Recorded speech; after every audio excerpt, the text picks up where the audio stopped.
Right, the fuel and the temperature gauge aren't working on this thing, and I had a message from Mark Calhoun saying that he had the same problem with his. So today I'll have a go at sorting this out, and hopefully along the way he'll sort his problem out.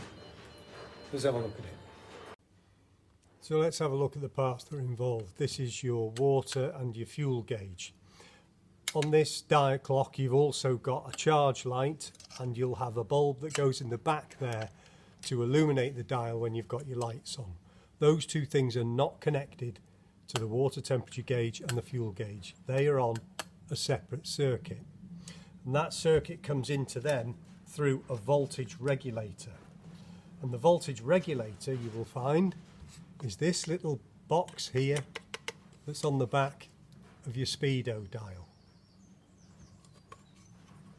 Now the power comes into the voltage regulator via the fuse box. So this you'll find underneath the steering column that way around, and then each one of these fuses is numbered. Each end of it is numbered, so that's number 1, 2, 3, 4, 5, 6, 7, 8, and that will become obvious later in the circuit diagram. We'll be using that. This little bundle of things I've got here are all Land Rover water temperature sensors. These actually screw into the block and they take the temperature of the water as it runs by them. There are different ones. These little sensors must be compatible with whatever dial, the water temperature dial you've got. So sometimes you can get an incorrect reading, and if you go to your vehicle, put the thermometer on it and it says it's running at the right temperature, but on the dial it says it's really hot, then you know that you've got the wrong one of these sensors in there. On the fuel side, we have the fuel sender unit. Now this is a float that sits in your fuel on the tank, and then a little resistor switch like this.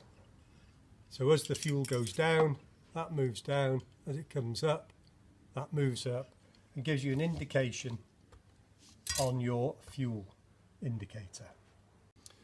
Just while I'm here, one of these is a water temperature switch and the other one is an oil pressure switch. They do all look very similar, but here's how you tell the difference. If you look at the end of them, the oil pressure switch has a hole in it. The water temperature switch doesn't. Now, you can't go looking for electrical faults with a hammer and a screwdriver. This is 3 essential pieces of kit that you need. It'll cost you less than 20 quid to get set up, and it'll save you thousands. So the first one is this little item which just tests for voltage. You put it on an earth one end, and then you put it on a positive the other end. There's a little light comes on, and that tells you whether you've actually got power there or not. Second one is this.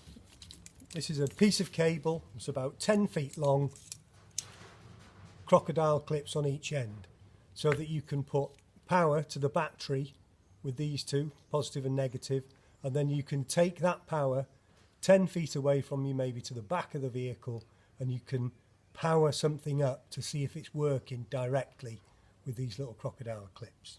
The third thing looks really complicated, but we can, for what we do, you can scrub off everything on those dials except the number 20 here on the top left hand corner and the number 20 there on the bottom left hand corner. I'll go into detail on those later as I'm testing. We'll just have a quick look where everything is. Speedometer, fuel gauge, temperature gauge. Underneath the steering column is the fuse box. We're going to be looking at that. Underneath this panel here is the fuel tank, and that has got the fuel sender in it that sends the signals through to the gauge. And then the water temperature sensor you'll find just down there, screwed into the block, and that sends the signals through to the water temperature gauge. Let's have a look at the circuit diagram. Here's an overview of the entire circuit diagram. Here's your battery coming through into your ignition. We're concerned with this area here. So if we look, there's a white wire that comes down there. This is the fuse box into fuse number 5, and everything goes off this way.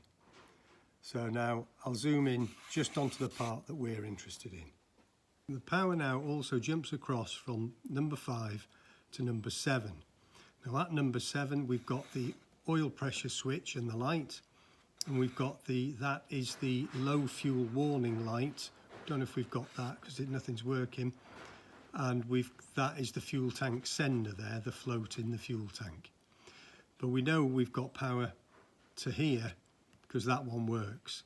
So we can trace along that wire later on to see if that's powered up.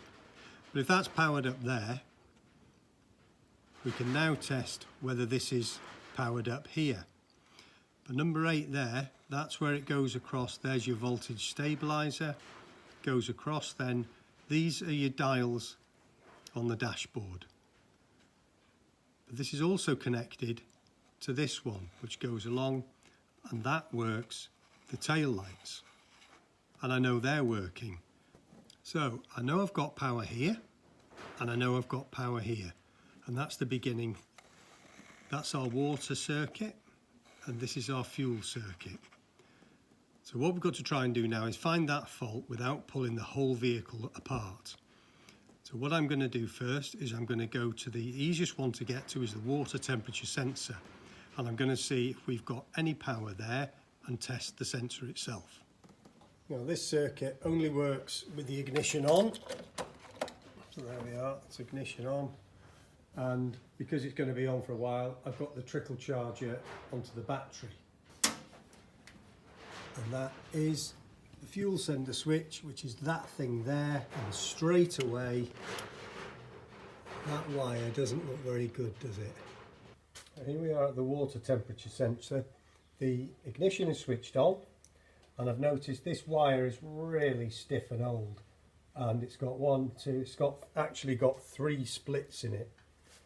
So if I take my little probe and put that into the connector, and then take this end, I want to earth this now, that's power coming in. The water sensor itself is earthed by being screwed into the block on the engine. So there's only one wire that comes in and it's earthed into the block. So if I put my probe into that connector, that should be positive coming in. If I attach that to the earth, I should be getting a light coming on, and I'm not. So that means there's no power to this point. Okay, so what we've just tested is this here.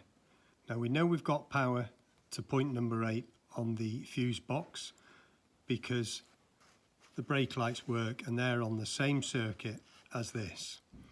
What we've just tested is this point here, that's the switch. So what we could do now, just working backwards simply, the next thing in the line is a connector. That little symbol is a connector there, and that's fairly easy to get to. So I think we'll go and test that, and let's see if we've got any power from there to that connector. Here we are at that connector. We're on the driver's side, there's the brake servo, and this is the big connector block. So we're looking for a green-blue wire going into there. You have to split this block to get to them.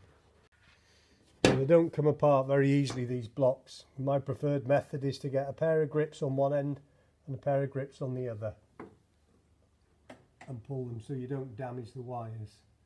But once you've got it far enough out, you can actually see the connections. So that'll do. I can get a test on there. Now this connector splits into 2 blocks, and this is the smaller of the 2. Found the green-blue wire. What I'm going to do is connect directly to the earth on the battery,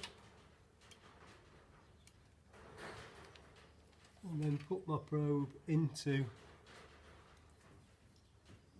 the green-blue.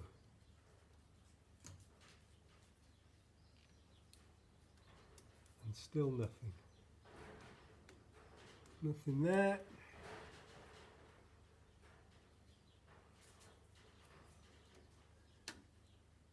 Nothing there on either end of them. So let's move on to the next connector. Right, So that's what we've just tested. We've got no power here. We've gone to that connector, we've got no power. This is the actual water gauge temp in the dashboard. So we've really got no choice now. We've got to go in the dashboard. But the first thing I'm going to check is from this number 8, we know that powers up the brake lights. I'm going to check, is there power into the voltage regulator? And then after that, I'm going to check, is there power the other side of the voltage regulator? So that we know we're actually getting power into these two things.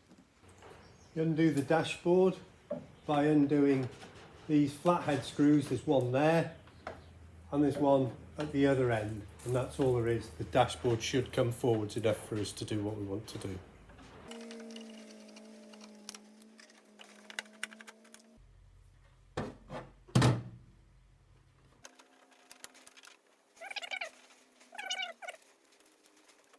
Now the power coming into the voltage regulator from the ignition is green, and the power going out of the voltage regulator to the dials is light green. So I'm going to test for power. It's impossible for me to show you this in detail, but where I'm going to earth this time is straight onto the key in the ignition. So I'll just hunt around and find something live just to prove that my light is working. And then I've got a good earth. Right, there we go. So the light's working, so I've got a good earth there off the key. So now I'm looking for power in here.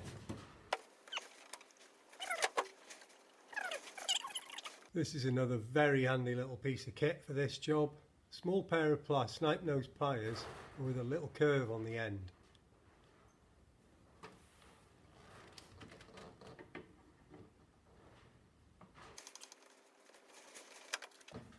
Right, that's the green power coming in. That should be coming from the fuse box. So is there any power to this?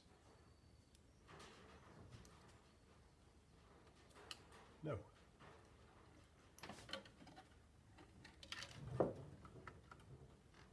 Yep, still working. No power to there. Right, let's have a look in the fuse box. Now, if the back lights are working, I'm quite surprised there. If the back lights are working, then we should have power onto there because they're on the same fuse, same circuit. Now, I recently did some work in this dashboard, and I had 4 green wires not connected. So I tied them all together and they're here. And there's a light green, a green white, and I think that's a dark green. So I'm wondering now, is that green wire not even connected to the fuse box down below? So what I want to do now is I want to test the end of this green wire that I've just taken off the voltage regulator and see if it's connected to the green wire that's over here. And the way we do that is with continuity. And that's what you need this for. So you turn it down to the ohms sign on the bottom left hand corner and connect one end to this cable, one end to that cable. And if they're joined up, if they're the same cable, that's the 2 open ends, the one that's showing on here now will turn into a naught. And I'll just demonstrate that. If there's a connection between this end and that end, then it'll go down to naught. So let's try that. So that's how I've connected one end to that green that goes into the voltage regulator, the live. And then these are so tricky to get to, I'm just going to try all 4 of them and see if I get a result on any. But you don't want power going through when you're testing for continuity. So I'm turning the ignition off. So now everything's dead. All I'm looking for is one of those wires. Does it run all the way through there? And is it connected to the end of that one? And what we're looking for is for this number 1 to change to a 0. That's the first one.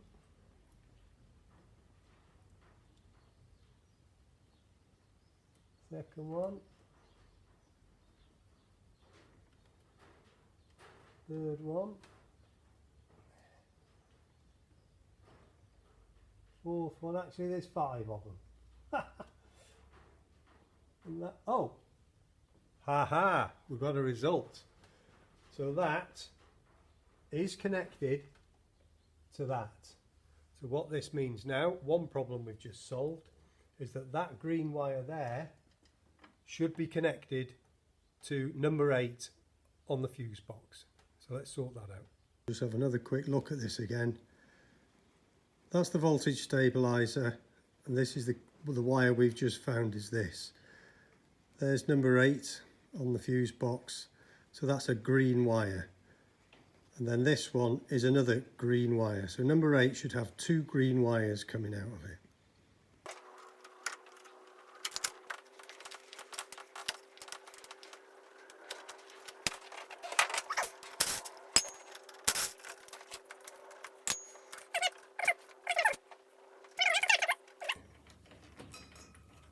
Take the cover off the front here, and then we can see which one is actually number 8. So here's the fuses as they are in your dash, and we go 1, 2, 3, 4, 5, 6, 7, that's 8. Let's have a look around the back. So here we are at the fuses. Number 8's got 2 green wires coming out of it. Next door to it is number 6, again with 2 green wires coming out of it. So here we are in the real world. This is number 8, and that has got 1, 2 green wires coming out of it. There's number 6 next door, and that's got 1, and that one there at the back is 2 coming out of there. So we're not working to the circuit diagram somehow, but we know that that green wire is attached to the end of that other one. So I'm just going to attach it onto that spare connector just there. So I've disconnected my green wire from the bunch now, connected them back up. Now I've got to try and get that down through there, down behind that, and into there.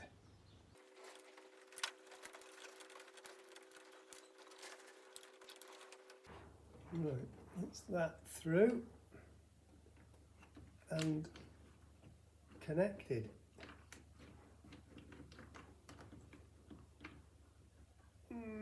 Connected. Okay, now let's see if we've got power on this other end. Right, so I'll stick my little probe in there. That's the one that goes into the voltage regulator, and earth it onto the key. The circuit only works when the power is switched on. Ta-da! Right, we've got power to there now, so if I connect that back up to the voltage stabilizer, and let's see what happens.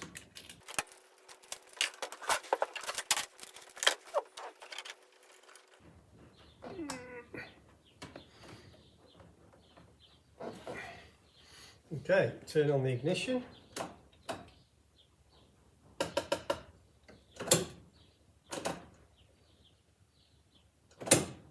Nothing.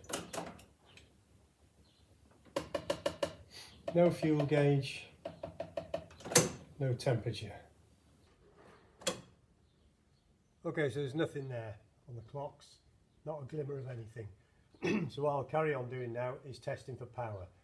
So we know we're powered up to the voltage regulator. Now I've got to test, is there power the other side of the voltage regulator?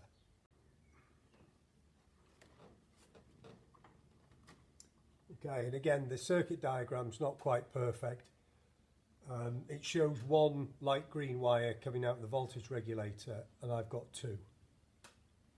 But if I can just test for power to see if that is allowing the power through it and that the voltage regulator hasn't broken down itself.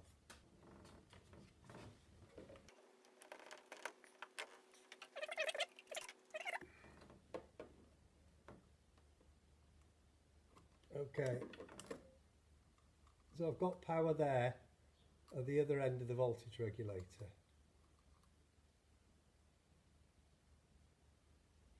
Which for some reason is flashing. That's strange. Okay, we've got power here even if it is flashing. What I'm going to do now, I've got no power down there in that junction block, so I'm going to take this connection off here and I'm going to test for continuity to see if this connection here is actually connected to that connection on the junction block. Okay, let's go in the green blue now.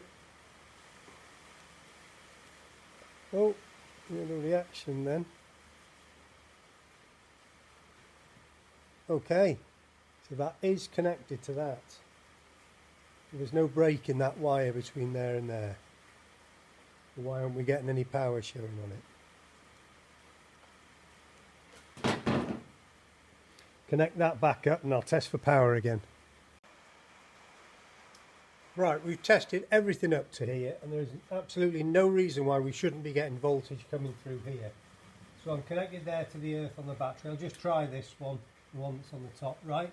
Solid power off that, whatever that circuit is, don't know. Now if I go back onto the blue-green again, we should, hey, there it is, and it should be flashing.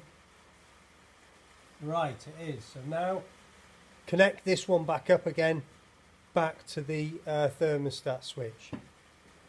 Okay, I've connected that block back up there, and now I'm at the loose end that connects to the water switch. So this now should be flashing if the cable is connected, and that is. So if I put that back on here now, let's go and switch it on and see if there's a little glimmer of movement or anything on the other side. If there isn't, we need to change that switch. Right, every day's a school day. I just thought I'd take this main feed in to that voltage regulator and see if that's flashing. And that's not. So I must have just been getting a false reading off it when I first tested it, because that's solid. Now the reason everything's flashing is because of the voltage regulator. That's what it's doing its job, and therefore that's why these things are flashing. Right, so we can ignore the flashing now, which is good. All we've got to do is just test that's still working. Now I've reconnected it.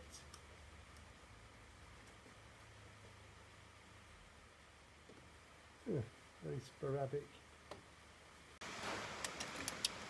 Okay, sometimes you turn the ignition on, you'll see a little tiny movement, but I can't see anything at all there, not budging. So I think I'll just run the engine for a bit and try warming it up, see if it moves at all.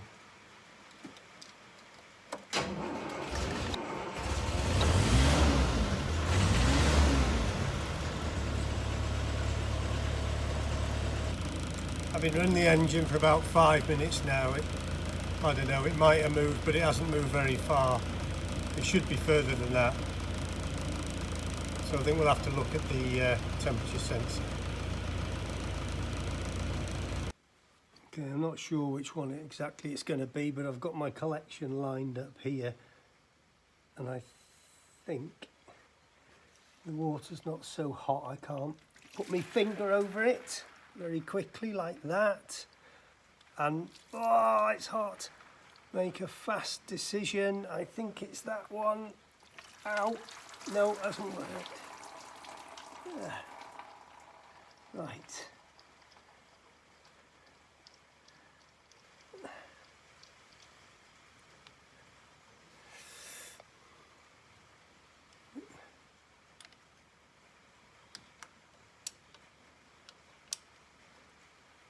Let's tweak that back up.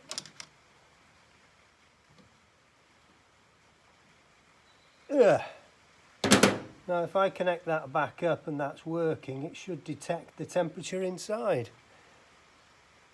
Let's go and have a look. Right, here we are inside, ignition on. Ooh. Oh, hey, it's going up. It definitely went up.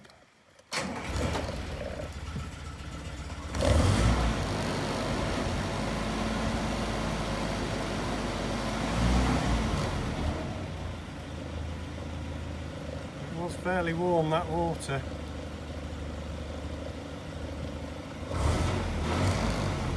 Leave that run for a couple of minutes. Right, it's been running for about 5 minutes now. In typical Land Rover fashion, it's just not getting hot. So let's have a look at the gauge.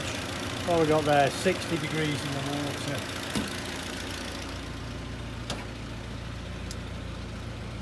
Yeah, and it's still showing down there on the cold, but if I turn it off it should drop. So here we are a couple of minutes later and it has dropped down.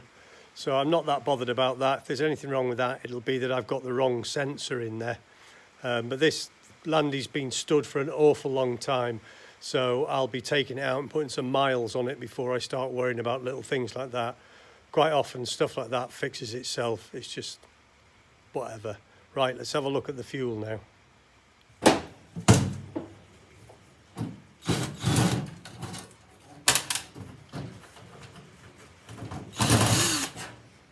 Remember at the beginning when I said we'll try and diagnose this without pulling this old Land Rover to bits? Well, somehow it just always seems to end up that way. Okay, so let's have a look here. So you've got your voltage stabilizer comes through. That is your gauge on the dashboard. That is the connection block that we went to before under the bonnet. Comes through, joins up with your switch, and it's earth through the switch. So if we take the other line now, this is the line that goes to this actual fuel sender in the tank. That comes out of fuse number 7 and it's white. That's the bulb for the low fuel gauge light. There's a little light that comes on somewhere if you've got one.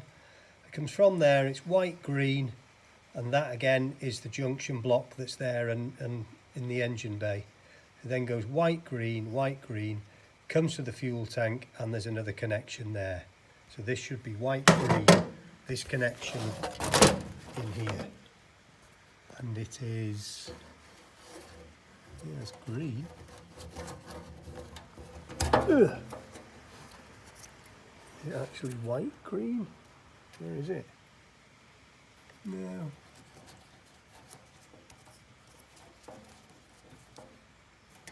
Green. Oh, green black. Okay, I saw that somewhere else. Green black. Okay, so yet again, wiring diagrams let us down. So we're back to the old usual system. So let's get an earth off the key. Let's see if we've got any power to here. If we've got power to here, it means that that sender in there has had it. Okay, we've got power to there, and that's no surprise whatsoever because I've never bought a Land Rover that fuel sender was working. I've had to put a new one on every single, I think this is the 6th one that I've done up. So there you are, everything's fixed. Right, what I'm going to try and do now, I've got a new sender here. But this new sender has got 2 connections on it.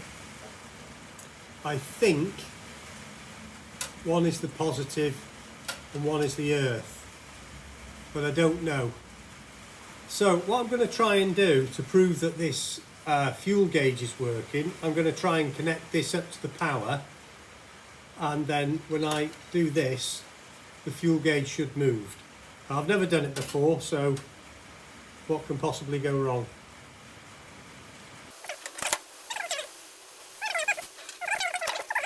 Right, we've got no power there.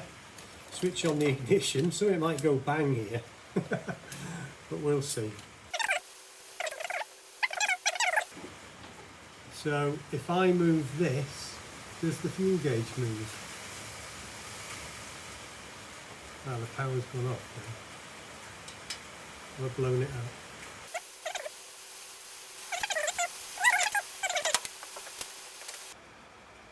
Well, it's not very dramatic, but it does happen. Ooh, there it goes.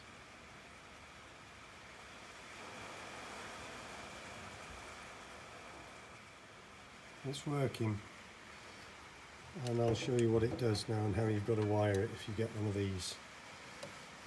So your green wire, this is a universal cheapy jobby off the internet. Your green wire connects into the green wire there.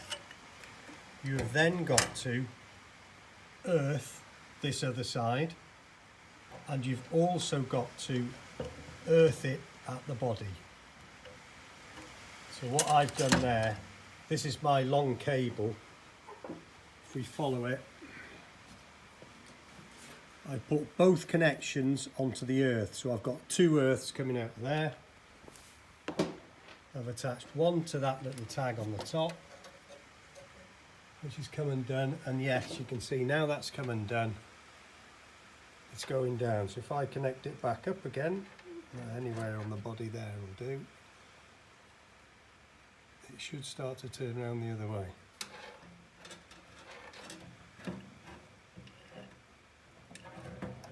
There it goes.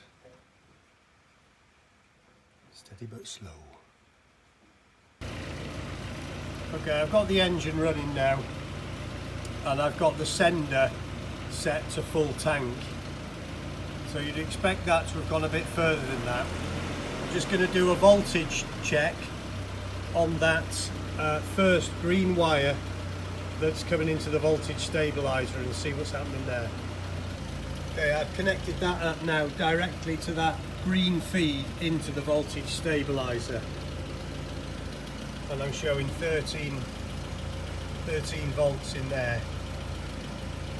So the next thing I could try is try a different voltage stabilizer and see if that makes a difference to it. Right, so what I've done now is I've got that voltage stabilizer that I had just for demonstration purposes.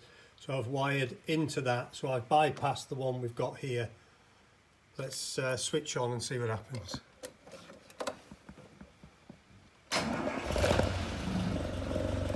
The fuel gauge isn't connected, but the temperature gauge is going a lot faster. Oh, I think we found our problem. That's flown, it hasn't been that high. I'll try connecting the fuel gauge up as well and see what happens then. Oh, look at that temperature going up. Whee! Okay, I've connected up the fuel gauge now, and it's on. I've got it down here on the sender, I've got it on empty. I'll put it on full. Oh, there you go. That was your problem. Fixed, Mr. Faulty. Full tank. Look at that. Temperature's holding sort of in the middle there. That's sweet. Let that fuel gauge one go down. See how quick it goes. Does it go down? Oh, yeah, there it goes.